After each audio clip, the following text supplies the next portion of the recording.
Friends, మీకు ఈ video నచ్చితే లైక్ చేయండి, సబ్స్క్రైబ్ చేయండి.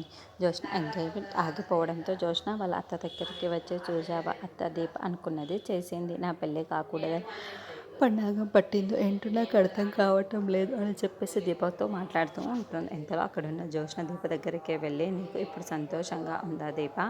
ఇప్పుడు నా ఎంగేజ్మెంట్ ఆగిపోయింది కదా అని చెప్పేసి చాలా బాధపడుతూ ఉంటుంది. అది చూడగానే ఇంట్లో ఉన్న వాళ్ళందరూ చాలా బాధపడుతూ ఉంటారు.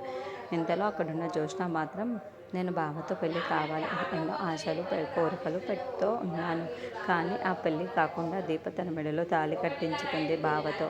మెల్లమెల్లగా నాకు ఎన్నో కోరికలు ఉంటాయి కదా, ఆ కోరికలన్నీ బావ మీద పెట్టుకొని ఎన్నో కలలు కన్నాను. కానీ బావ నాకు దక్కకుండా పోయాడు. సరేలే, అమ్మ నాన్న సంతోషం కోసం అని చెప్పేసి ఇంకా ఎవరినో పెళ్లి చేసుకుందాం, ఎక్కడికో వెళ్ళిపోయి సంతోషంగా ఉందాము అనుకున్నాను.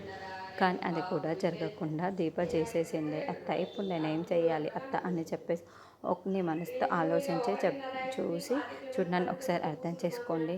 నా జీవితం ఇప్పుడు ఏమవుతుందో ఏమో నాకు అర్థం కావటం లేదు అని చెప్పేసి చాలా బాధపడుతూ మాట్లాడుతూ ఉంటుంది. ఆ మాటలు వినగానే ఇంట్లో ఉన్న వాళ్ళందరూ చాలా బాధపడుతూ జోష్న వైపు అలా చూస్తూ ఉండిపోతారు. మీరు అందరూ దీప వైపుకి ఆలోచిస్తున్నారే తప్ప నా గురించి ఎవ్వరూ ఆలోచించట్లేదు. మీరు ఎన్నో కలలు కని భావన పెళ్లి చేసుకోవాలి అనుకున్నాను, అది జరగలేదు. ఇప్పుడు ఇంకెవరినో అమ్మ నాన్న వాళ్ళ సంతోషం కోసమని వేరే వాళ్ళని పెళ్లి చేసుకోవాలి అనుకుంటే అది కూడా ఆపేసింది ఈ దీప. ఇప్పుడు నా జీవితం ఏమవుతుందో నాకు అర్థం కావటం లేదు అని చెప్పేసి చాలా బాధపడుతూ ఉంటుంది. ఇంతలో అక్కడున్న దీప మాత్రం నీ మంచి కోసమే చేసిన అని చెప్పేసి అంటూ ఉంటుంది.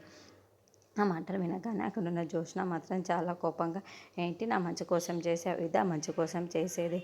నా పెళ్ళి ఆగపోవడం, నేను పెళ్లి చేసుకోకపోవడం అనుకుంటున్నావా దీప అని చెప్పేసి అక్కడ ఉన్న వాటన్నింటినీ తోసేస్తూ చాలా బాధపడుతూ ఉంటుంది. ఇంతలో అది చూసి ఇంట్లో ఉన్న వాళ్ళందరూ అయితే చాలా కంగారు పడిపోతూ ఉంటారు.